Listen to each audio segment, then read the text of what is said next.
You're listening ad-free on Amazon Music. On the evening of June 10th, 1986, Sue Snow climbed into her backyard hot tub in a small suburb outside of Seattle, Washington. The water felt amazing, so Sue told her 2 daughters to come join her. The girls came over and jumped in the hot tub with their mom, and immediately they began laughing and splashing each other. And right away, it reminded Sue of when her daughters were actually really young. In reality, her daughters were not little kids anymore. Her oldest was home from college for summer, and her youngest was already 15 and would head up to college herself in a couple of years. So as a result, Sue cherished moments like this, when life just sort of felt simple again. And tonight actually felt even more special than normal, because Sue had actually been so busy at work lately that she'd barely gotten to see her girls at all. Sue was a vice president at a bank, and she had just landed a $5 million account that afternoon. This was a huge accomplishment, but it had taken a toll, with lots of late nights and very stressful meetings. Just then, Sue's husband, Paul Webking, came outside with some soda and champagne, and Sue looked up at him with surprise.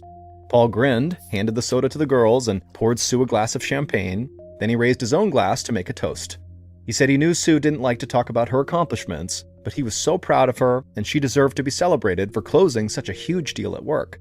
The girls cheered, and Paul leaned in to give Sue a kiss. Sue smiled, and she knew that if right now somebody took a picture of this moment, she and Paul would look like the perfect couple. But the truth was, their relationship had been strained for quite a while. 9 months ago, Paul had made a terrible confession. He'd cheated on Sue with an old girlfriend. He swore it only happened once and that it didn't mean anything, but Sue had been absolutely crushed. At the time this happened, she and Paul had been together for 8 years. They were talking about getting married, and Paul looked after Sue's daughters like they were his own. And so Sue wasn't ready to throw all of that away. So they'd started couples counseling, and just 2 months after Paul's confession, they had an impromptu wedding. Sue hoped this marriage would actually fix their relationship. But truthfully, Sue had never been able to shake the fear that Paul's cheating had not stopped. Paul was a long-haul trucker, which meant he spent days and days at a time on the road. And ever since he confessed to cheating on her, Sue spent the entire time he was gone wondering who he was with.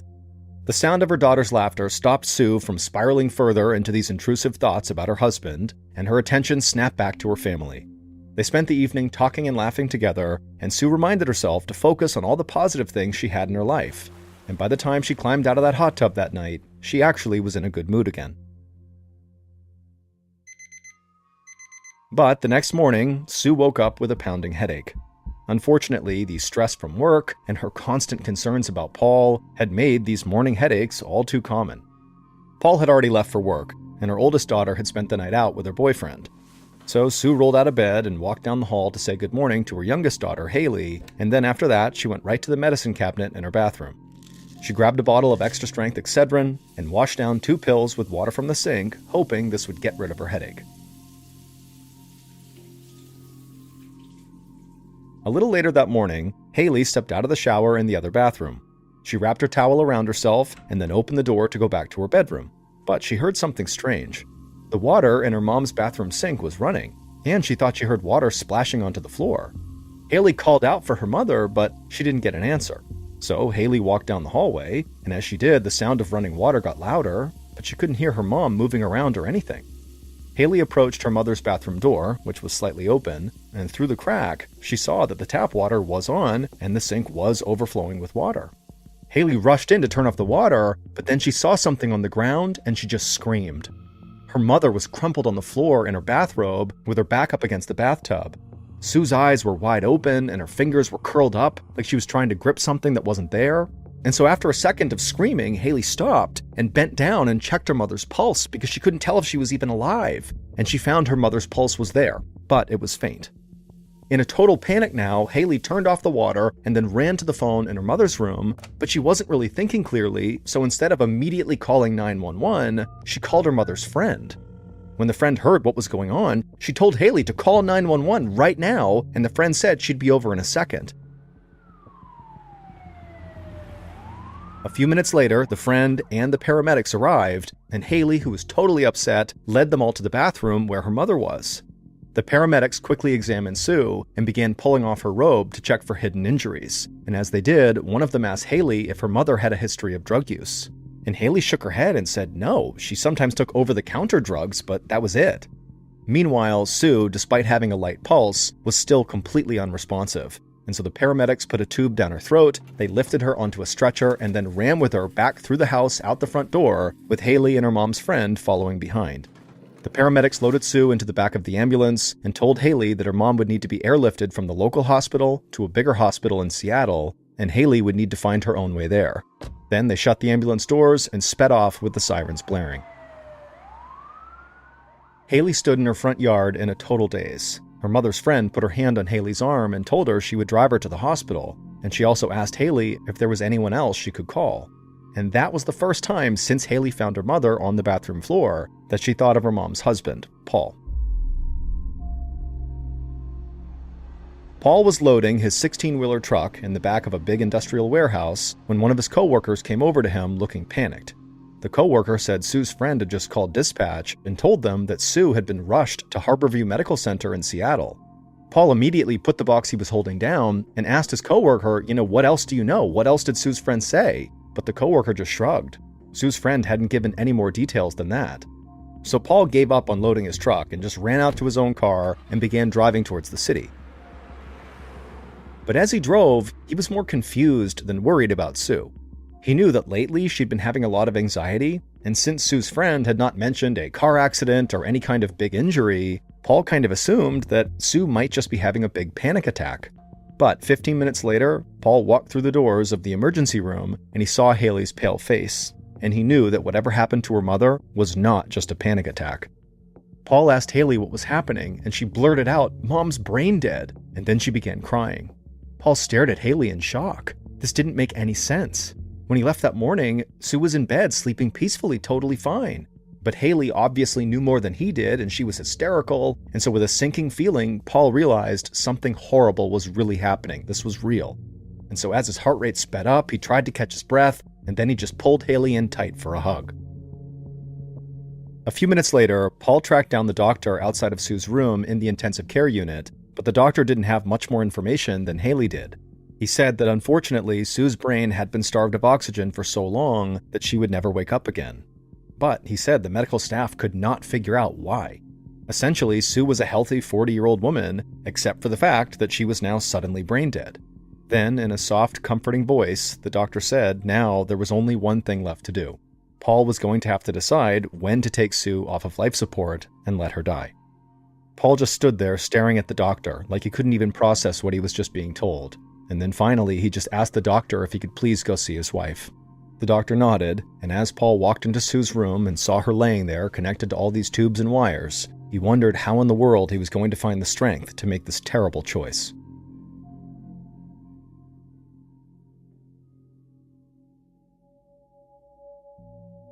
One day later, the medical examiner put on a pair of rubber gloves and walked up to the metal table that held Sue's body. Paul had waited until Sue's older daughter could make it to the hospital to say her goodbye to her mother before Paul gave the doctors permission to take Sue off of life support. And so now, the medical examiner had to solve the mystery of why this seemingly healthy woman had suddenly collapsed and died just 5 hours later. An assistant took notes as the medical examiner narrated her findings, but she was as baffled as the hospital staff.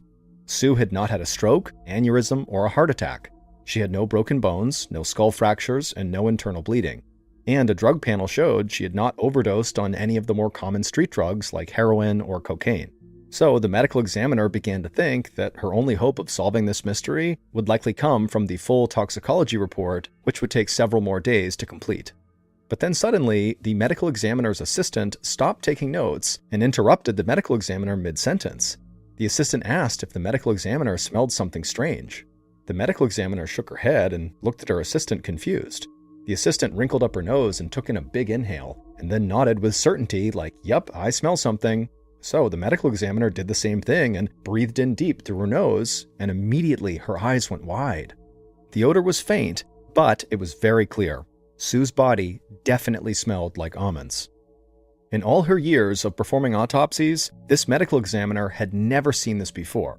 And so even though she now had a theory as to what happened to Sue, she was already kind of questioning whether that could possibly be true. I mean, this only ever happened in movies or detective novels. But she still made a special note to check for one more chemical on Sue's toxicology report, because cyanide has a telltale smell: almonds. 5 days after the medical examiner sent Sue's blood off to be tested, Detective Mike Dunbar from the local police department was about to pop some bread in the toaster for breakfast when his phone rang. Dunbar answered, and his sergeant quickly told him to cancel whatever plans he had that day because he was catching a new case. A woman named Sue Snow had been murdered, and before Dunbar could say anything, his sergeant said her toxicology report showed that Sue had been poisoned with cyanide. Dunbar was so shocked he had to ask the sergeant to repeat himself to make sure he heard correctly. Any murder in the quiet Seattle suburb where Sue lived was totally unusual, but cyanide poisoning sounded like something out of a movie. But the sergeant said, yep, there's no doubt about it, it was cyanide. He said the medical examiner and her assistant had smelled almonds during Sue's autopsy, which is a sign that perhaps this was cyanide, and then sure enough, when they sent off her blood, it came back positive for cyanide. Sue had a lethal dose in her system. The sergeant reminded Dunbar that cyanide was a fast-acting poison, and there wouldn't have been more than a few minutes between when Sue ingested it and when she collapsed. That meant that Sue must have come into contact with whatever poisoned her inside of her house, because she collapsed in her bathroom.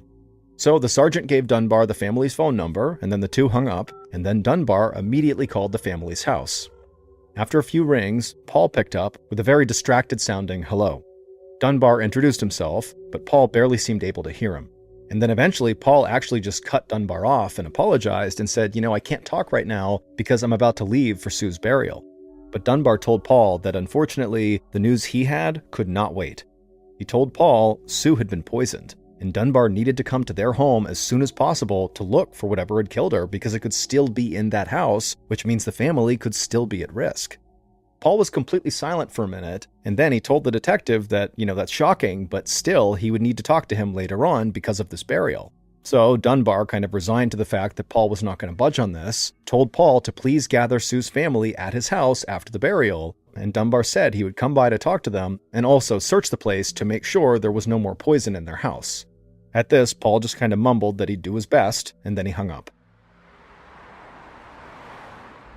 Later that day, Detective Dunbar arrived at Sue and Paul's house, and when he got there, he saw the other detective who was going to help him with the search of the house. Then the two of them walked up to the front door, and Dunbar knocked on the door, and as they waited, Dunbar turned to his colleague and warned them that the family had just come back from Sue's burial, so the mood was going to be very sad and heavy. However, when Paul opened the door, upbeat music was blasting from the stereo, and Dunbar could hear people laughing inside the house. Paul smiled and welcomed the two detectives inside, and he told them that instead of having a gloomy wake, he decided to hold a celebration of Sue's life. He said being sad and crying really didn't help with anything. Dunbar nodded politely, but he shared a quick, suspicious look with the other detective.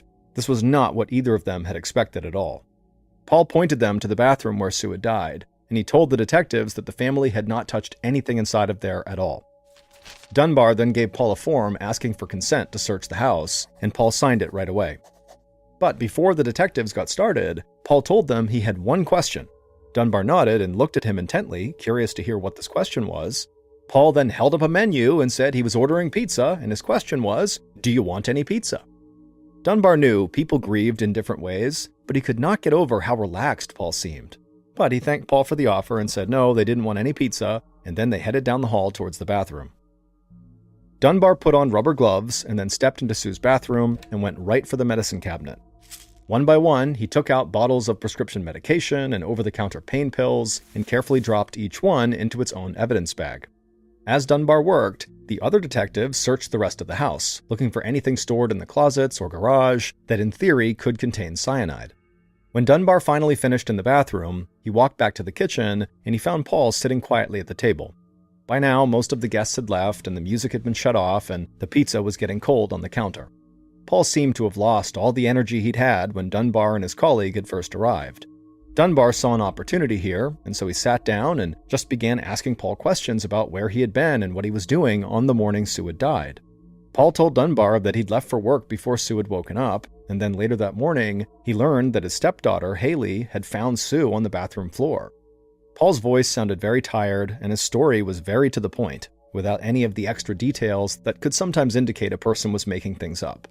Dunbar wondered if maybe he'd misjudged Paul. Maybe Paul's oddly excited demeanor from earlier was really just his attempt to cope with overwhelming grief and shock. Of course, Paul might also have realized he'd made a very bad first impression on the police, and so maybe now he was just trying to backpedal and act really upset, like the way they would expect him to. So Dunbar wasn't really sure what to make of Paul. After asking Paul a few more questions and feeling satisfied that Paul had told him everything he knew, Dunbar thanked Paul and then excused himself to go talk to Sue's daughters and the other family members who were still in the house. But when he spoke to them, they all seemed totally drained, and none of them really had anything new to share. And so at this point, Dunbar understood that really there was only so much progress he could make without knowing what exactly had poisoned Sue. So he and the other detective thanked the family, they gathered up all their bags of evidence and left to go turn in everything they had found to the lab. At 8 p.m. that night, Detective Dunbar was back at home relaxing by himself when his phone rang. It was a scientist from the Food and Drug Administration, or FDA for short, which is the government agency responsible for ensuring that food and medicines are safe. Dunbar had sent all that evidence he collected at Sue's home to the FDA for testing, but he definitely had not expected a callback so quickly. The FDA scientist told him on the phone that this was a very urgent matter. They had found the source of the cyanide. It was in the Excedrin painkillers inside of Sue's medicine cabinet that she was taking for her headaches. Someone had replaced the powder-filled Excedrin gel caps with gel caps that were filled with cyanide powder. Of the 56 pills that were still inside of the bottle, 7 more contained cyanide. And suddenly, Dunbar knew exactly why the FDA had 1, tested everything so quickly, and 2, reached out to him right away. The implications of these pain pills containing the cyanide was that perhaps Sue was not like a targeted killing. Perhaps the murderer or murderers walked into a pharmacy or multiple pharmacies and just slipped poison pills in with the over-the-counter pain medication. And if that's what happened, there was no way to know if just 1 bottle had been poisoned, or if there were more poison pills out there either still waiting on store shelves or in unsuspecting people's medicine cabinets. Like, this could be a full-blown national emergency. And this was actually not the first time something like this had happened before. Just 4 years earlier in Chicago, Illinois, 7 people had died after taking cyanide-laced Tylenol they bought in their local pharmacies and grocery stores.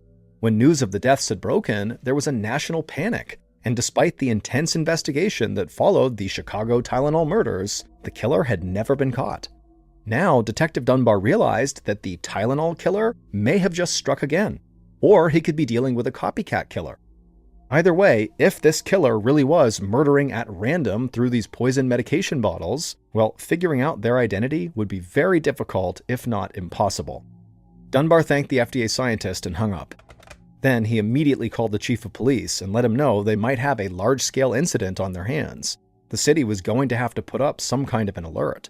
But even though Dunbar realized this case could be on the scale of the infamous Tylenol murders, he wasn't totally convinced that somebody had tampered with Sue's Excedrin in a store. The more simple explanation was that this was not a random murder, that somebody who knew Sue, who had a reason to kill Sue, specifically put cyanide pills in with her Excedrin pills. And if that was the case, Dunbar thought Sue's husband Paul was the most likely suspect. So Dunbar called Paul and told him that it turns out it was specifically the Excedrin that had killed Sue. That's where the cyanide was. And in a calm voice, Paul replied to this by saying that he was not surprised. Dunbar was so shocked by Paul's answer that he just kind of fell silent for a second. He couldn't understand how Paul could have thought the Excedrin was poisoned unless he was the one who poisoned it. Then suddenly, Paul began stammering, and he told the detective that, oh my goodness, I've taken 2 of those exact Excedrin pills myself. I could have died. And then Paul began to hyperventilate over the phone. But the whole thing felt a little too theatrical for Dunbar. For Paul to go from not even being surprised about the Excedrin to suddenly panicking that he could have been a victim himself just felt very performative. So Dunbar asked Paul if anyone had seen him take those Excedrin pills. If this really was Paul's story, Dunbar wanted him to prove it. But Paul, who was still hyperventilating, said no, he was alone when he took the pills. However, this only added to Dunbar's suspicion of Paul.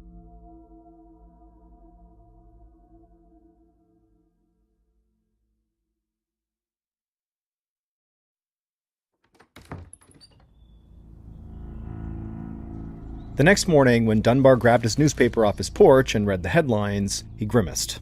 There on the front page in big letters was the announcement that Excedrin had been recalled across the entire country. Dunbar knew the recall was the right thing to do, but he also thought this was going to spark public hysteria. And when he arrived at the police station later that day, he knew he was right.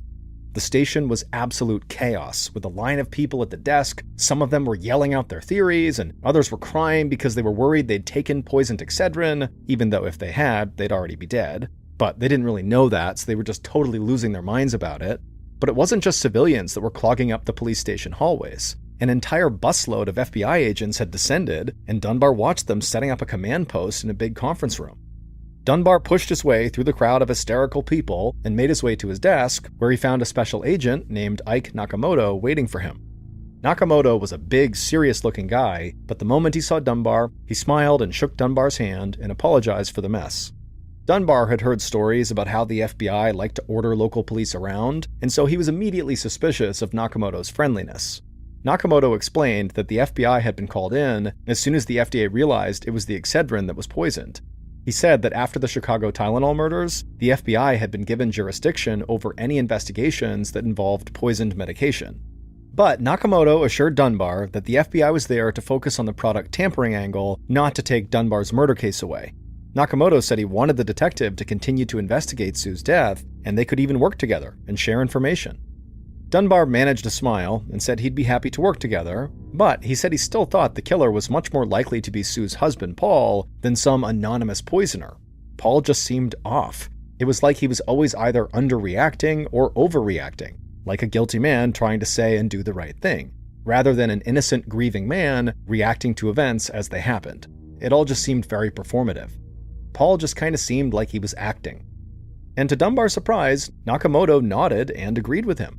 The FBI was discussing all the possibilities, including the idea that, perhaps the Chicago Tylenol murderer had struck again, but they also thought, a local killer here was much more likely. Nakamoto said the FBI was only here to make sure nothing got missed. All day long, FBI agents flooded local pharmacies and grocery stores, taking more than 15,000 bottles of Excedrin off shelves and out of storage rooms and sending them out for testing. And while that was happening, people kept filing into the police station looking for answers. But by the evening, things had finally quieted down around town and at the station, and Detective Dunbar was exhausted and ready to go home. So he picked up his car keys and headed for the door, but right as he was about to leave, Nakamoto stepped out of the room the FBI had taken over and yelled for him to wait. Then Nakamoto rushed over to Dunbar and told him the FBI had just gotten a call from the lab, and they had found another cyanide-laced bottle of Excedrin at a grocery store. Dunbar just hung his head. This meant somebody was almost certainly poisoning medicine at random, likely in the pharmacies or in the grocery store, and this also meant Paul was not nearly as obvious a suspect as Dunbar thought. Now, the killer could be anyone. The next morning, Dunbar arrived back at the police station, thinking his role in the investigation was over. It seemed pretty clear that the killer was poisoning bottles at random, which was way beyond anything Dunbar or his small police department had the resources to handle. But as a team of FBI agents headed out the door to interview people at the grocery store where that second tainted bottle was found, Special Agent Nakamoto approached Dunbar and told him he wanted to keep their two parallel investigations running. Nakamoto said the second bottle could just be a decoy, so the FBI would pursue the theory that the killer was a random poisoner, but Dunbar should keep his investigation alive, looking into Sue's life, in case the killer was connected to her. Dunbar felt rejuvenated, and the first thing he did was head right to the bank where Sue worked. He still wasn't sure what to make of Paul, and so he figured maybe Sue's co-workers could give him a fresh angle to pursue. Dunbar walked into the bank, and the atmosphere was quiet and stuffy. He worried that Sue's co-workers might not open up. But he asked a woman working behind one of the desks if she'd be willing to answer some questions about Sue, and the woman's face lit up. She immediately grabbed Dunbar's arm, pulled him into an empty office, and began gossiping like they were old friends. She said that Sue was very flirtatious and had a hot temper. One time, somebody Sue went to lunch with had even left an angry note on Sue's desk afterward, accusing her of being promiscuous. Sue always claimed that her flirting was not cheating, but the coworker had always wondered if maybe Sue's behavior really bothered Paul. And she said there was more. People close to Sue knew Paul had cheated on Sue, and so they theorized that maybe all of Sue's flirting was Sue's way of getting back at Paul. Detective Dunbar thanked Sue's coworker, and then talked to a few more people at the bank, and then headed to the station to inform Nakamoto that Sue and Paul's marriage might have been way more strained than anybody realized. But when Dunbar got to the station, Nakamoto was waiting on the steps with 2 coffees in his hands. He handed one to Dunbar and told him he had big news. Now, most of the people who had called into the police station worried that they or their loved ones had been poisoned by Excedrin that was laced with cyanide were people who were just reacting to headlines and being paranoid. But it would turn out one of them was right. There had been another death from cyanide poisoning in town, and it happened 3 days before Sue's death. Nakamoto said the victim was a man named Bruce Nickel, and he had died suddenly of what doctors thought was emphysema, which is a very serious lung disease. But Bruce's wife, Stella, did not believe that because Bruce had never been diagnosed with emphysema. So, a couple of days after Bruce's death, when Stella saw the news about Sue and the Excedrin, she called the FBI saying her husband had died very mysteriously not long before Sue, and so maybe he had died from cyanide.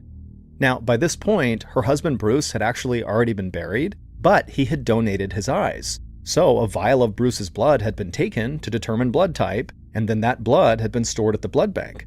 So the FBI sent that blood out for testing, and it would turn out it was positive for cyanide. Detective Dunbar didn't know what to say. After his trip to the bank, he'd convinced himself all over again that Paul must have been Sue's killer, retaliating that she was flirting and potentially cheating on him. But Bruce Nickel's death would mean that Paul killed 2 people, one of them 3 days before Sue. And so Dunbar wanted to go talk to Bruce's wife, Stella, to see if maybe there was some connection between Bruce and Sue. But Nakamoto stopped him and reminded Dunbar that the tampering angle was the FBI's case, and so Nakamoto would interview Bruce's wife Stella, and then he would tell Dunbar what he learned.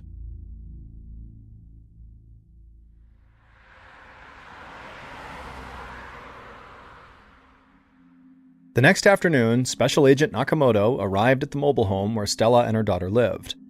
Stella opened the door and invited him into a small room that was dominated by a huge fish tank. Nakamoto sat down on the couch and watched Stella's brightly colored exotic fish dart back and forth. Stella watched him and told him she actually had a dream of opening up an exotic fish store of her own someday. Nakamoto smiled and said the fish were beautiful. Then, in a gentle voice, he asked Stella to please tell him what happened to her husband. But Stella said there really wasn't much to tell. Bruce had gone outside on the deck to get some fresh air, and then suddenly he collapsed. She said he had just taken a handful of Excedrin, and usually he took 4 pills at once. Nakamoto nodded and then asked Stella if she remembered where and when these pills had been purchased. Stella said she didn't, but Bruce saved all their receipts for tax purposes. So she got up and then quickly returned with a small box full of receipts. She said Nakamoto might have to dig a little bit, but she was almost positive he would find the receipt he needed. And so Nakamoto took the box, thanked Stella for her time, and then headed out the door. But as he walked outside, Stella's daughter, Cindy, pulled up in her car and got out, and unlike Stella, Cindy was furious. Nakamoto wasn't even down the steps before Cindy launched into a tirade, saying she couldn't believe the police were here questioning her family, like they would never hurt Bruce. Nakamoto tried to explain that, her mother, and Cindy for that matter, were not being treated like suspects here, but Cindy just cut him off and went from being angry to kind of sounding really heartbroken, and she said Bruce had died right when his life seemed to be turning around. She said Bruce had been an alcoholic, but he'd gone to rehab, he'd stopped drinking, and things had never been better. And then Cindy dropped her head into her hands and looked like she was crying, and Nakamoto just said, "Look, I'm only here to ask everybody questions. That's how we're going to figure out who killed Bruce." But Cindy just continued to cry and said it just didn't seem fair. It's like everything had been going so well for him. How could this happen? Nakamoto just said how sorry he was, and he told Cindy he would find the person who did this. Over the next few days, Nakamoto and his team tried to track down the source of the cyanide that was used to poison the Excedrin to see if they could figure out where the killer purchased it. Even though cyanide is obviously deadly, it's actually widely available. It's used in photography, jewelry making, drug manufacturing, and lots of other industries. And so quickly, the FBI realized that trying to track this down was kind of a dead end. There were too many places it could have come from. Meanwhile, the public pressure to solve the case was only intensifying. A group of drug companies whose stock had tanked following the Tylenol murders, and now also these Excedrin murders, put up a $300,000 reward for any information that led to an arrest. To Nakamoto, it seemed like whoever had poisoned the Excedrin was likely a local who was familiar with the grocery stores in the area. So he didn't think the murders of Bruce and Sue were related to the Chicago Tylenol murders. But he was absolutely certain that whoever killed Bruce also killed Sue, because an FDA lab had confirmed that the cyanide used in both murders had clearly come from the exact same source. even though they couldn't actually identify what that source was. In both of the tainted capsules, there were these strange green flecks all mixed in with the poison, which made it impossible to identify who manufactured the cyanide, but it was unique enough that it meant this was the same batch of cyanide. So by the end of June, 3 weeks after Sue and Bruce had died, even though Nakamoto and Dunbar had made progress on their cases, it just kind of felt like every avenue they had pursued had led to a dead end, with regards to actually figuring out who did this. Dunbar still thought Paul was the best suspect, but there was absolutely no evidence that Paul had killed Sue, much less Bruce, and so both investigations began to drag, and several months went by with no new leads. Dunbar and Nakamoto were getting more and more frustrated because they had both worked almost non-stop on their parallel cases, and both basically had nothing to show for it. In December of 1986, 6 months after the murders, Special Agent Nakamoto heard another agent calling his name from across the FBI command center. He waved Nakamoto over to take the phone. Nakamoto headed across the room, and despite the other agent's obvious excitement, Nakamoto tempered his expectations. Over the past several months, countless people had called into the hotline, but most of those tips had gone nowhere. Nakamoto figured most people were calling in a desperate attempt to try to cash in on the $300,000 reward those drug companies had offered. And so Nakamoto grabbed the phone and introduced himself, and right away the caller said they knew who had killed both Sue Snow and Bruce Nichol. Nakamoto exhaled, expecting another long-winded theory that really had nothing to do with the case, but as this caller explained how they knew who the killer was, a stunned look came across Nakamoto's face. This caller pointed to evidence leading to the killer that had been right in front of investigators, but they had overlooked it. Nakamoto ended the call and quickly rallied his team. He wanted them to follow up on the details this caller had provided. At this point, Nakamoto was sure that he had just figured out who Sue and Bruce's killer was. I can't even remember why we always fighting, lost in the same old story. Looking back ain't helping. Love is On a summer day in 1986, the killer put on a pair of gloves and then poured a vial of powdered cyanide into a bowl. Then they reached into a bag and pulled out an empty gel capsule. They opened it up, and then using one end, they scooped up the cyanide powder and then took the other end and closed the capsule back up, sealing the poison inside. On the table in front of them were a row of untampered-with Excedrin bottles. The killer picked up one of them, carefully removed the safety seal and lid, and then shook one uncontaminated capsule out into their palm. They then held it up to the cyanide pill they had just made. No one would be able to tell the difference. After replacing the cyanide pill in the bottle they had just opened up, they did the same thing with the other bottles, basically taking out a handful of good pills and replacing them with more cyanide pills. When the killer was done, they carefully glued the plastic safety seals back onto all of these now tampered-with Excedrin bottles and put the lids back on them. Then the killer put those tainted bottles in a shopping bag and walked out to their car. The killer drove to a grocery store, went inside, and headed for the pharmacy aisle. Once they were there, they looked around to make sure nobody was watching. Then they reached into their bag, pulled out a poisoned bottle of Excedrin, and placed it on the shelf with all the others, and it looked like it belonged there. Satisfied with their handiwork, the killer walked back outside. And then, just hours later, Sue Snow walked into that same grocery store and happened to buy that exact poisoned bottle of Excedrin that would kill her. But it would turn out the killer, who thought they had gotten away with it, had left behind one telltale clue. Those green flecks mixed in with the cyanide, the flecks that had baffled investigators and made it impossible to trace the source of the cyanide, well, it would turn out those flecks were dust from an algae pill used to keep the water clean in large fish tanks. And with that clue, Agent Nakamoto and his team came to realize that about a week before Sue ever stepped into that store, Stella Nichol had used tainted Excedrin to kill her husband, Bruce. Stella had crushed up the cyanide she had put in her husband's Excedrin in the same bowl she used to crush up the algae pills she used in her fish tank, and remnants of that algae showed up in samples of the tainted Excedrin. The tipster who had reached out to the FBI was Stella's own daughter, Cindy. It was Cindy who had at first insisted to Agent Nakamoto that nobody in her family would ever hurt Bruce, that they were the happiest they'd ever been since Bruce stopped drinking. But now, Cindy had a different story to tell. She said her mother, Stella, hated who Bruce had become after he quit drinking.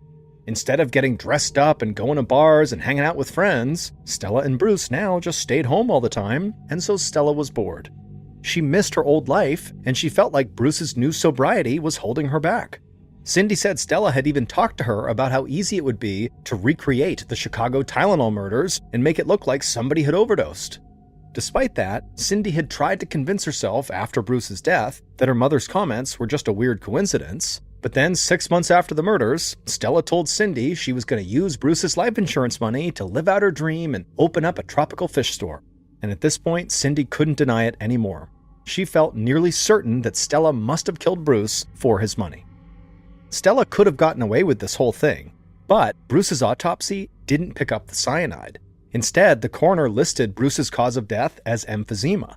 And that was actually a bad thing for Stella, because the life insurance policy she had on Bruce paid an extra $100,000 if his cause of death was accidental, i.e. cyanide, accidentally consumed cyanide, that's what she was hoping it would be, rather than emphysema, which is considered, a natural cause death, and so therefore would not be considered accidental. And so when Stella found out about this, she went back to the store with more cyanide pills because she needed another cyanide death, to be able to have her own husband's cause of death reinvestigated. And Sue just happened to be the unfortunate victim who grabbed that bottle off the shelf that Stella had left. It would turn out Paul had nothing to do with Sue's murder. She was literally a random victim. Stella was arrested by the FBI and charged with 2 counts of causing death by product tampering. She was eventually found guilty and sentenced to 90 years in prison. Stella's daughter, Cindy, would receive $250,000 of that $300,000 reward the drug companies had offered. As for Sue's daughters, they received money in an out-of-court settlement with the drug manufacturer. They put it towards their college education, which is what they thought their mother would have wanted them to do.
Thank you for listening to the MrBallen's podcast. If you enjoyed today's stories and you're looking for more strange, dark, and mysterious content, be sure to check out all of our studio's podcasts. They are this one, of course, MrBallen's Podcast, and we also have MrBallen's Medical Mysteries, we have Bedtime Stories, and also Run Fool.